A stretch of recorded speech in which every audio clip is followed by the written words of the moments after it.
We've seen Rick dealing with some pretty insane weapons on Pawn Stars, but these ones are far from the basic ones you find in your attic. These are some of the most unique and hands down most pricey guns in show's history. From Civil War pistols and guns hidden inside crutches, peg legs, and keys, to a literal sword pistol and firearms worth up to $50,000. These are the craziest and most expensive guns ever brought into Pawn Stars. Pistols and crutches that are 200 years old is a good item for Rick and a good item for the shop.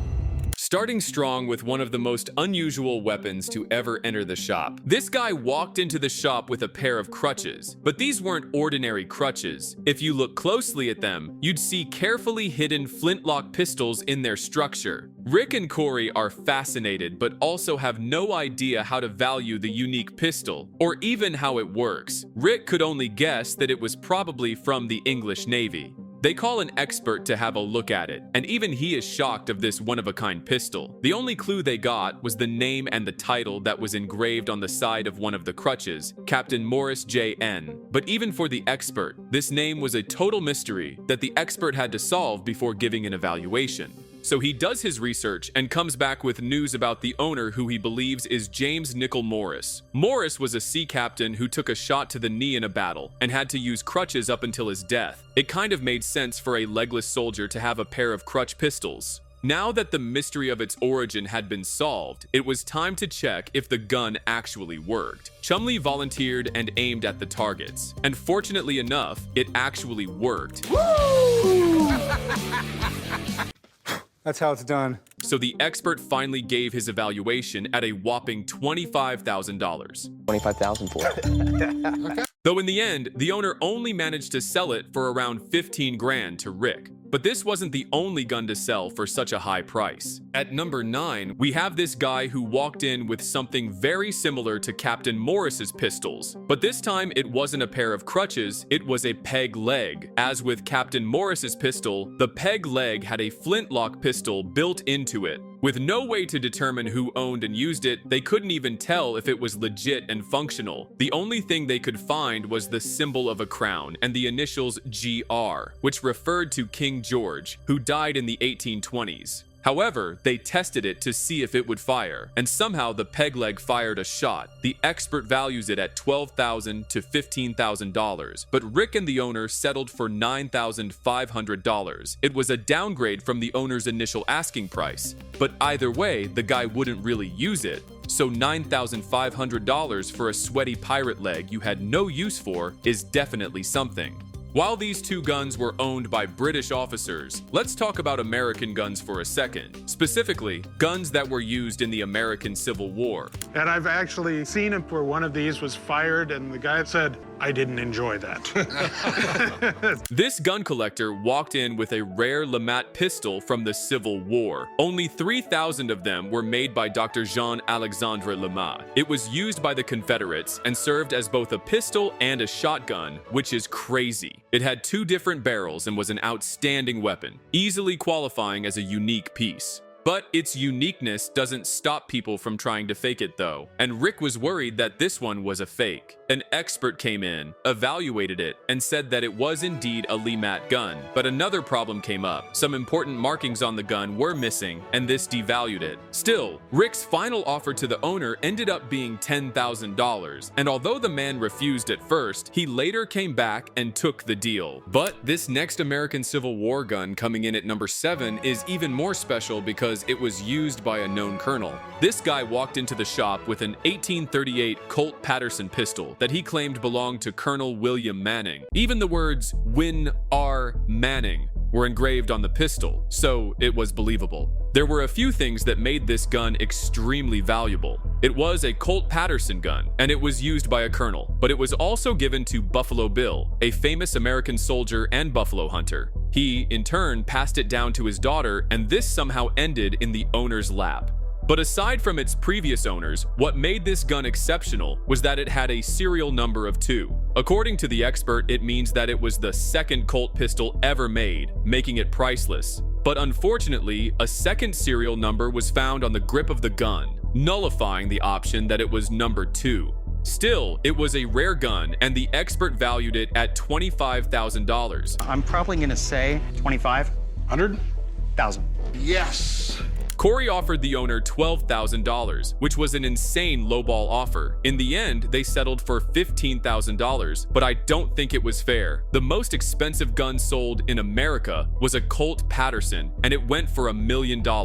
With the names associated with the gun and the fact that it was a Colt Paterson, it could definitely have gone for a lot more. But coming back to the topic of unusual guns, here's a piece that is unlike any other. This guy walked into the shop with a key, though this wasn't just a normal car or house key, but a gun. The crazy thing was that the key itself actually worked and could open a lock, but that was only half the equation, and they had to call in an expert to see if the gun part of the key even worked. Once the expert came in to check it out, he was impressed at the state of this key gun. Most key guns are crude and don't function well. Besides, this one came with its actual lock, so it's a rare kind. It also had the coat of arms of the German city of Nuremberg. Based off what I just heard from the expert, I think I can get more than 5,000. They tested the gun, and it fired pretty well without issues. The expert valued it at $10,000, which was twice the amount that the owner wanted. In the end, he got $5,200 for it. 52 and you got a deal.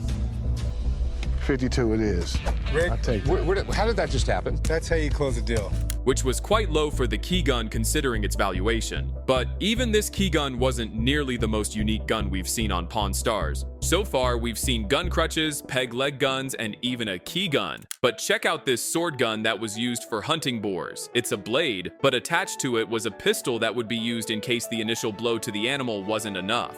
It was a special, one-of-a-kind weapon that wasn't easy to find. The expert tested it to see if it worked, and it did, so he valued it at $12,000. Rick offered the owner $7,500, but the man didn't accept and chose to find another place to sell his gun. Do you think this was a smart idea? At number 4, we have this guy who showed up with a pair of breech-loading pistols. Most older guns are loaded from the front, but it took people a long time to figure out how to load a gun from the back. So this gun was incredibly rare, but Rick wasn't sure about its value. He called an expert who came in and looked at the gun. He said that a pair just like this one sold at an auction for almost $40,000. Things were looking good for the seller, especially since the guns actually worked. The expert valued this pair at $37,000, but Rick offered only $20,000.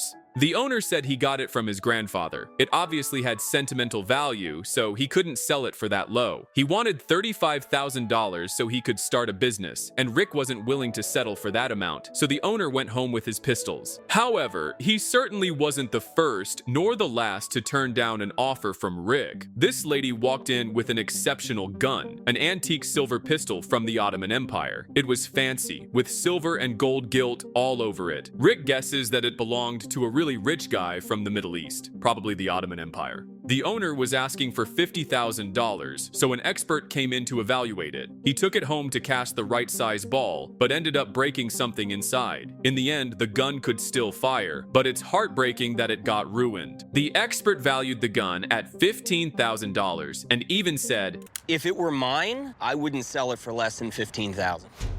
Though some people felt that he was trying to undervalue it because he didn't specifically mention that 15 grand was the retail price, and it could have gone for more if sold to the right people. But either way, the owner felt the same way and didn't settle for the $10,000 Rick offered her. And before we talk about the most expensive gun on this list, let's talk about this very special one. It's extremely rare because only about 25 were made total. It's called a Bira Gun and is one-of-a-kind ancient beast that could hold 120 rounds of bullets. As always, Rick worried if the gun was legit and if it still works. But soon enough, an expert came in and confirmed that it was indeed a Bira Gun, though they still needed to determine its value and questioned, could it shoot? And again, the Bira Gun didn't fail and could fire perfectly. So all that remained was finding out the value of the gun. One of the experts valued it at $27,500, but the owner wanted $30,000. So eventually, he and Rick settled for $20,000, and all of them went home happy.